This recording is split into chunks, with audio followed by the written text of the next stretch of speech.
আসসালামু আলাইকুম সবাইকে। আজকে আমরা একটা নতুন এসি ফিটিং করতে আসছি। এই ভিডিওতে আমি আপনাদেরকে দেখাবো একটি এসি ফিটিং করার সময় শুরু থেকে শেষ পর্যন্ত কী কী কাজ করতে হয় এবং কোন বিষয়গুলো সবচেয়ে বেশি গুরুত্বপূর্ণ।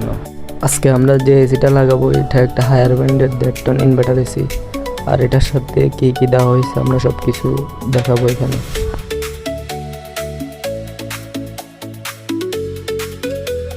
আমরা প্রথমে এখান থেকে ইনডোর ইউনিটটা বাইর করে নিব। এখানে আমাদেরকে ম্যানুয়াল বই আর ওয়ারেন্টি কার্ড দেওয়া হয়েছে। এখানে সম্ভবত ইনডোর আর আউটডোর ইউনিটের ওয়্যারটা দেওয়া হয় না, সম্ভবত ওয়্যারটা আউটডোর ইউনিটে দেওয়া আছে। চলুন আমরা আউটডোরটা খুলে দেখি ওয়্যারটা আছে কিনা। এখানে ওয়্যার দেওয়া হয়েছে আর কপার পাইপ দেওয়া আছে পিছনে। আমরা আউটডোর ইউনিট থেকে ওয়্যারটা খুলে নিব। ইনডোর ইউনিটে কানেকশন করতে হবে। ওয়্যারটা লাগানোর সময় সতর্কতার সাথে কাজটা করতে হবে, একটু ভুল হলে সার্কিটের প্রবলেম হতে পারে। সবগুলো লাইন আমরা সঠিকভাবে কানেকশন করে নিয়েছি। এখন আমরা সঠিকভাবে পিসের ব্যাক প্লেটের মাপটা নিয়ে নেব। কভার পাইপটা সতর্কতার সাথে সোজা করতে হবে। আমরা ভালো করে কভার পাইপটা ফেসিয়ে নিব, যেহেতু ইনসুলেশনটা নষ্ট না হয়। আমরা সঠিকভাবে পিসের ব্যাক প্লেটের মাপটা নিয়ে নিয়েছি। আমরা ইনডোর ইউনিটের জায়গা মেপে নিচ্ছি এবং মার্কিং করার সময় অবশ্যই লেভেল ঠিক রাখতে হবে, কারণ ইনডোর ইউনিট বাঁকা হলে দেখতে যেমন খারাপ লাগে তেমনি পানি পড়ার সমস্যা দেখা দিতে পারে। লেভেল ঠিক করে প্রয়োজন অনুযায়ী আমরা মার্কিং করে নিচ্ছি। কপার পাইপ ঢুকানোর জন্য আমরা সঠিক মাপে ডিলটা করে নিব। আমাদের ছিদ্র করা কমপ্লিট। আমরা সঠিকভাবে ব্যাক প্লেটটা লাগিয়ে নেব। আমরা এসিটা লাগাইছি বাথরুমের হল ছাদের উপরে, যার কারণে আমাদেরকে এখানে আরেকটা ছিদ্র করতে হয়েছে।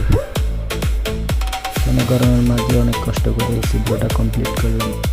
এই এসিটাতে প্রায় 2.5 ফুট কভার পাইপ দেওয়া হয়েছে, যার কারণে আমার লাগাতে একটু কষ্ট হয়েছিল। তারপর আমরা লাগিয়ে নিয়েছি আলহামদুলিল্লাহ।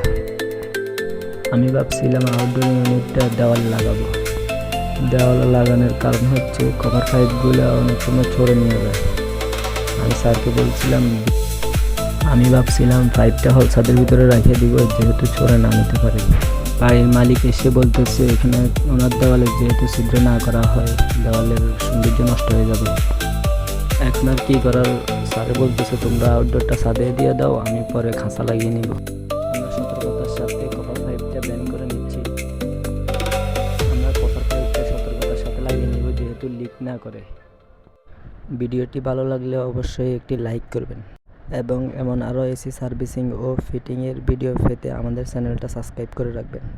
এখন আমরা সঠিকভাবে ওয়্যারগুলো কানেকশন করে নিব। আমাদের ওয়্যার কানেকশন শেষ। এখন আমরা 20 মিনিটের জন্য এসিটা ভ্যাকুয়াম করে নিব। এর মাঝে আমরা রেফিন ট্যাপটা সুন্দরভাবে ফেসিয়ে নিব।